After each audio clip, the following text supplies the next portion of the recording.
अस्सलाम वालेकुम। Lesson number 12 का पार्ट 4 एक छोटा सा आर्टिकल मेल वॉइस में। इसका टाइटल मैंने ख़ुद से तहरीर किया है, स्पीक वाइजली, यानी कि अक्लमंदी के साथ, समझदारी के साथ बात कीजिए, बात करना। ये आर्टिकल बहुत ही अच्छा, मुझे तो बड़ा पसंद आया। होपफुली आपको भी अच्छा लगेगा। वोकैबुलरी पहले पढ़ लेते हैं मिलके, मेरे साथ प्रोनाउंस ज़रूर कीजिएगा, इग्नोर ना कीजिएगा। 使用使用होता है टू यूज़, यानी कि इस्तेमाल करना। 语言का मतलब है लैंग्वेज, यानी कि ज़बान। 直接होता है डायरेक्ट, स्ट्रेट। 引起का मतलब है to cause, to lead to. 误会मतलब मिसअंडरस्टैंडिंग, गलत फहमी। 友好का मतलब है फ्रेंडली, यानी दोस्ताना रवैया। डायलॉग चाइनीज़ तो आपने पढ़नी ही पढ़नी है, साथ में इसमें जो मोरल लेसन कन्वे करने की कोशिश की गई है उसे भी सीखिएगा, समझने की कोशिश कीजिएगा।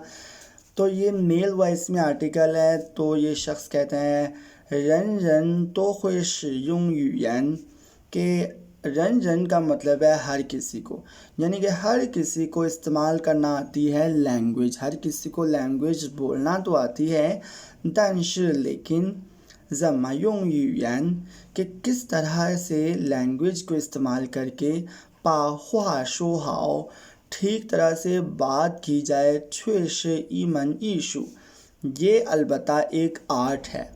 कहता है कि जी ज़बान बोलनी तो सबको आती है, लेकिन ज़बान को इस्तेमाल करके किस तरह से अपनी बात अच्छे तरीके से की जाए, ये एक फ़न है, एक आर्ट है। आगे कहते हैं खन इगरन ज़माशोहुआ, एक शख्स को देख के कि वो कैसे बात करता है। वांग वांग खई बीजाओ चुनछुए दा फंतुआन छु, अक्सर औकात हम एक्यूरेटली बीजाओ चुनछुए, निस्बतन एक्यूरेटली फंतुआन डिसाइड कर सकते हैं, जजमेंट कर सकते हैं। था शई का शमयांग दरन, कि वो किस तरह का इंसान है। कहता है कि जब हम किसी को बात करते हुए देखते हैं तो हम अक्सर औकात दुरुस्त तरीके से एक्यूरेटली अंदाज़ा लगा सकते हैं कि वो एक किस तरह का शख्स है। आगे कहते हैं योदा रन शिनली ज़मा शांग, कि कुछ लोग दिल में जो सोचते हैं, ज़ोए शांग जो ज़मा शो, और मुंह में यानी वैसे ही वो बोल देते हैं, जो उनके दिल में होता है वो वैसे ही बोल देते हैं। जी से बिये रंदा छुए दें, चाहे वो किसी की खामियां ही क्यों ना हों। था ये हुई चीज़ें शो छुलाए, वो डायरेक्टली बोल देता है। चीज़ें का मतलब होता है डायरेक्टली। चे आंदाजन, इस तरह का शख्स सोयरान हनछंश, अगरचे बहुत ईमानदार यानी दिल का सच्चा होता है। छंश का मतलब होता है कोई बंदा दिल का सच्चा होना। इस तरह का शख्स अगरचे दिल का बड़ा सच्चा होता है। दंश लेकिन खन हुए इंची बिये रंदा वो हुए, लेकिन हो सकता है कि दूसरे लोगों के लिए गलत फहमी का बायस बने। इसको मैं रिपीट कर देता हूँ। कहता है कि कुछ लोग दिल में जो सोचते हैं वैसे ही बोल देते हैं, चाहे दूसरे लोगों की खामियां ही क्यों ना हो, वो डायरेक्टली बोल देते हैं। अगरचे इस तरह के लोग ईमानदार होते हैं, लेकिन ये दूसरे लोगों के लिए गलत फहमी पैदा करने का बायस बन सकते हैं।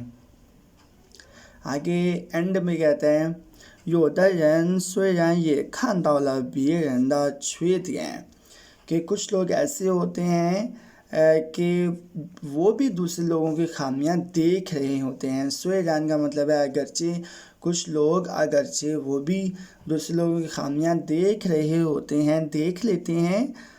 但却不会直接指出来, लेकिन वो डायरेक्टली पॉइंट आउट नहीं करते। चीज़ें का मतलब डायरेक्टली, छुलाए का मतलब होता है पॉइंट आउट करना।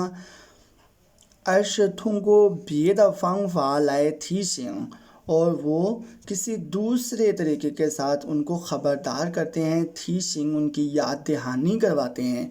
थीशिंग का मतलब होता है याद दहानी करवाना या फिर ख़बरदार करना, यानी कि वो डायरेक्टली तो अगले इंसान की खामियां नहीं बताते, लेकिन किसी दूसरे तरीके से ان کی یاد دہانی کروا دیتے ہیں، ان کی اصلاح کر دیتے ہیں، 让他认识到自己的缺点 اور ان کو ان کی خامیوں کے بارے میں بتا دیتے ہیں، ان کو اس قابل کر دیتے ہیں کہ ان کو اپنی خامیوں کا پتہ چل جائے۔ 这样的人 اس طرح کے لوگ 会让人觉得更友好 اس طرح کے لوگوں کو لوگ زیادہ فرینڈلی محسوس کرتے ہیں، زیادہ دوستانہ محسوس کرتے ہیں۔ یعنی لاسٹ لائن میں وہ بیسیکلی کیا کہہ رہا ہے، پہلے تو یہ تھا نا کہ کچھ لوگ جو ہیں وہ دل میں جو سوچتے ہیں ویسا ہی بول دیتے ہیں، دوسرے لوگوں کی چاہے خامیاں ہوں وہ ڈائریکٹلی کہہ دیتے ہیں۔ اس طرح کے لوگ چاہے دل کے بڑے سچے ہوتے ہیں لیکن دوسرے لوگوں کے لیے غلط فہمی کا باعث بنتے ہیں، اور لیکن کہتا ہے کچھ لوگ ایسے ہوتے ہیں اگرچہ وہ بھی دوسرے لوگوں کی خامیاں دیکھ لیتے ہیں لیکن وہ ڈائریکٹلی پوائنٹ آؤٹ نہیں کرتے، بلکہ کیا کرتے ہیں، کسی دوسرے طریقے سے ان کی یاد دہانی کروا دیتے ہیں، جس سے ان کو اپنی کمیوں کا، اپنی خامیوں کا احساس ہو جاتا ہے، اور اس طرح کے لوگ زیادہ فرینڈلی ہوتے ہیں۔ تو ہوپ فلی یہ والا آرٹیکل آپ کو آسان بھی لگا ہوگا اور دلچسپ بھی محسوس ہوا ہوگا۔ اردو انگلش ٹرانسلیشن میں اینڈ پہ آپ کو دکھا رہا ہوں، اگر کمی بیشی کوئی رہ گئی ہے، اگر آپ کو ضرورت محسوس ہوتی ہے تو اردو انگلش ٹرانسلیشن آپ ایک دفعہ دیکھ سکتے ہیں، ویڈیو کو پاز کر کے لکھ بھی سکتے ہیں۔ اسی کے ساتھ اجازت دیجیے گا، دعاؤں میں یاد رکھیے گا۔ اللہ حافظ۔